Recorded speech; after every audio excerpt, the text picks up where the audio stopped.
गांधी डर गए, वो हार मान गए। फिर बार बार अगर ऐसा है तो बार बार आप राहुल गांधी को भी कटाक्ष केंद्र में क्यों रखते हैं? कोई दूसरा ऑप्शन नहीं है? हमें एक कॉमेडी चाहिए। और अमेठी दोनों चर्चा पे राहुल गांधी को टिकट दे दिया पर प्रियंका गांधी को नहीं, कैसे देखते हैं आप इसे? प्रियंका गांधी अपनी हार पहले ही मान ली है, इसलिए वो टिकट नहीं दी है। आज फिर आपसे हम मनीष पंजवानी जी से मुलाकात भेंट चर्चा के दौरान उन तमाम सवालों को पेश करेंगे, रखेंगे और उस पर खुल के चर्चा भी करेंगे कि अभी 2 दिन बचा है इलेक्शन और इस बीच में क्या क्या मुद्दा सर्वाधिक चर्चा पे है और उसके असल मायने क्या है। ये राष्ट्र स्तर की चर्चा है, हम छत्तीसगढ़ से भी लेकर के राष्ट्र के लेवल को जोड़कर देखेंगे और हम इनके साथ चर्चा करेंगे कि आखिर इस 2 दिन के बचे हुए इलेक्शन में कितना असर डाले। तो आइए सीधे हम डायरेक्ट जुड़ते हैं। मनीष पंजवानी जी है जो मंडल उपाध्यक्ष है, तो काफ़ी सक्रिय। मनीष जी, 3-4 चर्चा, एक तो 2 दिन बची है इलेक्शन और इसमें सियासत उफान पर है। छत्तीसगढ़ की हम बात करें तो राधिका खेड़ा के साथ जो प्रसंग हुआ है वो काफ़ी चर्चा में है और हमने आज ही देखा है कि उन्होंने कांग्रेस की प्राथमिक सदस्यता से इस्तीफा दे दी है। कैसे देखते हैं? इस्तीफा देना ही पड़ता है उनको, क्योंकि उनको पार्टी में सम्मान नहीं था। और उनका क्या, कांग्रेस पार्टी में किसका सम्मान नहीं रहता है? भारतीय जनता पार्टी में सबका सम्मान रहता है। कांग्रेस पार्टी सिर्फ और सिर्फ गांधी परिवार को चाहती है और किसको आगे नहीं बढ़ने देती है। उसके अलावा जैसे इधर गांधी परिवार ही चलते हैं और अगर दूसरा कोई आता है तो उनको सम्मान नहीं मिलता है। वो अपने हिसाब से सही की, वो सोच समझ के किए, अपनी बड़ी करता है तो सोच समझ के। आरोप लगा रहे कांग्रेस, आपने उन्हें कोई ऑफर कर दिया क्या? आपने लालच दे दिया? क्या बात? भाजपा किसको भी ऑफर नहीं देती है। भाजपा में सबका सम्मान है, चाहे वो अमीर रहे, गरीब रहे, छोटा रहे, बड़ा रहे, कोई भी जाति का रहे, भाजपा सबको एक ही नज़र से देखती है। आपको क्या लगता है कि मतलब ये जानबूझ के जो सारी चीजें हुई है वो किया गया है या ऐसे ही कुछ तो कारण रहा होगा तभी इतनी बातें उठी होगी? देखो, कांग्रेस में जो बड़े राष्ट्रीय नेतृत्व में है उनकी आपस में नहीं पट रही है, तो उसका हो सकता है मामला हो, इसीलिए। बिल्कुल। अच्छा, एक चीज मुझे बताएं, रायबरेली और अमेठी दोनों चर्चा पे राहुल गांधी को टिकट दे दिया पर प्रियंका गांधी को नहीं, कैसे देखते हैं आप इसे? प्रियंका गांधी अपनी हार पहले ही मान ली है, इसलिए वो टिकट नहीं दी है। हाँ बिल्कुल। वो तो कह रहे हैं कि वो रणनीतिकार बन रही है, वो जिताने पर लगी हुई है। देखो, वो उनको जिताने के चक्कर में क्यों है? अगर उनको इतनी जीत की होती कि हम जीतेंगे तो खुद क्यों नहीं लड़ी? वो हार मान चुके हैं ना, इसलिए नहीं लड़े। और राहुल गांधी भी हारेंगे। उनको क्या लग रहा है कि राहुल गांधी को जनता माफ करेगी क्या? आप कह रहे हैं कि राहुल गांधी डर गए, वो हार मान गए।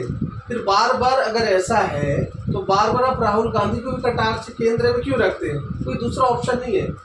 हमें एक कॉमेडी चाहिए, वो राहुल गांधी है, इसलिए रखना पड़ता है। मतलब देखिए आप क्या कह रहे हैं, आप समझ रहे बिल्कुल सही। हैं भाई, आप उसे कॉमेडी, आप लाखों रुपए खर्चे करते हो उन्हें कॉमेडी बनाने के लिए? नहीं, लाखों रुपये हम नहीं खर्चा करते, करोड़ों रुपए वो खुद करते। देखो, जहाँ जहाँ उनकी सरकार थी, जो छत्तीसगढ़, जब छत्तीसगढ़ में उनकी जनता थी, सरकार थी, तो यहाँ से जो लूट के पैसा गया है वो कहाँ जाएगा? इटली में जाएगा। उन्होंने कहा है कि करोड़ों रुपए उनकी छवि बिगाड़ने में भाजपा ने खर्च कर दी। भाजपा कभी भी किसी की छवि के लिए पैसा खर्चा नहीं करती है और भाजपा किसी की एक भी छवि के लिए फालतू काम नहीं करती है। अपनी छवि आदमी खुद खराब करता है। आज मोदी जी की छवि पूरे विश्व में है। कई विपक्षी पार्टी गठन बना के उनकी छवि गिराने के चक्कर में करते तो हुआ क्या? आदमी अपनी छवि खुद खराब करते, जैसे राहुल गांधी ने अपनी छवि खुद खराब की। आप लोगों ने उसमें कुछ नहीं किया, कोई हाथ नहीं? बिल्कुल नहीं है, बिल्कुल भी नहीं है। हाँ, सारे उन्होंने किया है। बिल्कुल उन्होंने कोई अपनी छवि खुद खराब की है। वो कभी दाढ़ी बढ़ा देते, कभी बाल बढ़ा देते, कभी मशीन लाते आलू से सोना बनने की। वो खुद क्या बोलते हैं उनको नहीं पता है, तो अपनी छवि खुद खराब। अच्छा, मुझे एक चीज़ बताइए, प्रियंका गांधी की अभी एक बाइट बहुत फेमस चर्चा पे है, वायरल हो रही है। आप लोग यानी मोदी जी ने, बीजेपी ने, मोदी जी ने डायरेक्ट कहा है शहजादा, पर वो आरोप लगा रहे हैं भाई 4000 किलोमीटर जम्मू से कन्याकुमारी तक पैदल चला और जन सुनवाई, जन समस्या को सुना है उन्होंने। राहुल गांधी जी? हाँ जी, पैदल चलाए। पैदल? उनको रिकॉर्ड में लिख के रखेंगे इतना पैदल चले सर, यात्रा की है सर। हमारे देश के प्रधानमंत्री जी को देखो तो वाइट में टिक्का भी नहीं है सर। मोहब्बत की दुकानें खोली उन्होंने। कौन सी वाली? मोहब्बत की कि दारू की? जगह जगह दारू की? नहीं, मोहब्बत की। नहीं, मोहब्बत की नहीं है। मुझे लग रहा है आपको नहीं पता है। वो जोड़ने पे विश्वास करते हैं, आप लोग हिंदू मुस्लिम करते हैं, इसलिए वो मोहब्बत की दुकान पर। देखो, भारतीय जनता पार्टी कभी भी जातिवाद नहीं करती है, उसके लिए सब जाति बराबर है। ये जातिवाद का जो करते हैं वो कांग्रेस वाले करते हैं। वो मोहब्बत की दुकान नहीं होगी, शराब की दुकान। अच्छा, एक सच सच बताइए मनीष जी, जब से 2018 के बाद भाजपा की सरकार बनी है, ये हिंदू मुस्लिम कुछ ज़्यादा नहीं हुआ है क्या? सच बताइएगा। 2018 में कांग्रेस की सरकार थी यहाँ। 2018 के बाद देखो, हम लोग भारतीय जनता पार्टी कभी भी जाति रखना नहीं आते। अगर ऐसा रहता तो मोदी जी सब जगह सबको मानते, मुसलमानों सिख। हिंदू मुस्लिम कुछ ज़्यादा नहीं हुआ है क्या? सच बताइएगा। 2018 में कांग्रेस की सरकार थी यहाँ। 2018 के बाद देखो, हम लोग भारतीय जनता पार्टी कभी भी जाति रखना नहीं आते। अगर ऐसा रहता तो मोदी जी सब जगह सबको मानते, मुसलमानों सिख हो ईसाई हो हिंदू हो, सबको एक लेके चलते।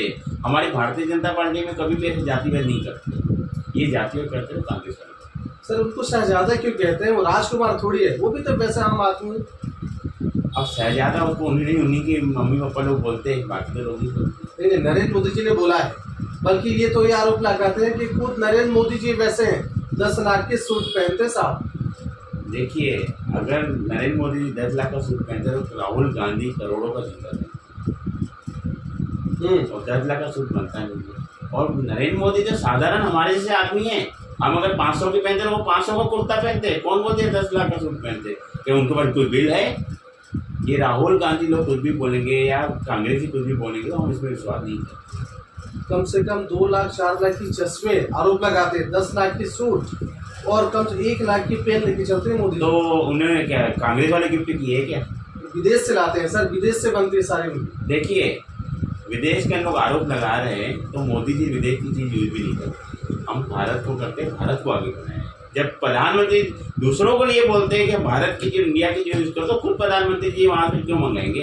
इनको आरोप लगाने दो ना, कोई फर्क नहीं पड़ता जनता को। हिंदू मुस्लिम पे आप कुछ बोले नहीं, हिंदू मुस्लिम हम लोग मानते नहीं है। हमारे लिए सब बराबर है। देखो, हिंदू भी वही है, मुस्लिम भी वही है, सब इंसान है। इसमें भेदभाव सिर्फ कांग्रेस पार्टी करती है और भारतीय जनता पार्टी कभी भी नहीं करती है। ये राहुल गांधी का आरोप है कि मुस्लिम हो सिख हो हिंदू हो ईसाई, हमारे भी नहीं चलता। हमारे लिए सब बराबर। अच्छा, ये बताएं, अब तो चुनाव होना है, 7 तारीख को चुनाव आ ही गया, 2 दिन बचे हैं। क्या अपील करेंगे आप अपने क्षेत्र की जनता से? अपील है, जनता समझदार है, जनता को मालूम है कि किसको वोट करना चाहिए। और एक जनता से अपील है कि अच्छे के लिए वोट करेंगे, जनता को नहीं बोलना पड़ेगा और जनता समझती है कि किसको वोट करना है। देखिए, कांग्रेस की सरकार थी, छोटा सा शब्द बोलूँगा, 5 साल कांग्रेस की सरकार थी। क्या किए? महिलाओं से खिलवाड़, युवाओं से खिलवाड़, सबसे खिलवाड़।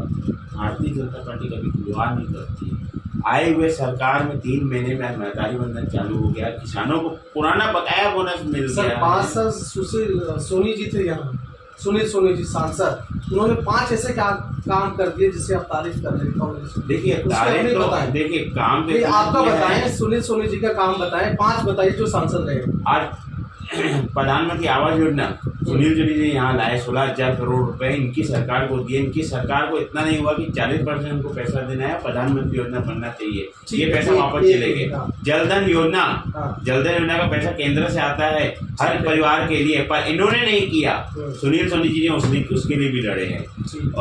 शौचालय के लिए जितने शौचालय बनने थे उतने नहीं बने, सुनील सोनी जी उसके लिए भी लड़े। पर यहाँ की सरकार, जो निकम्मी सरकार बैठी हुई थी 2018 से 2023 तक, इन्होंने काम नहीं करने दिया।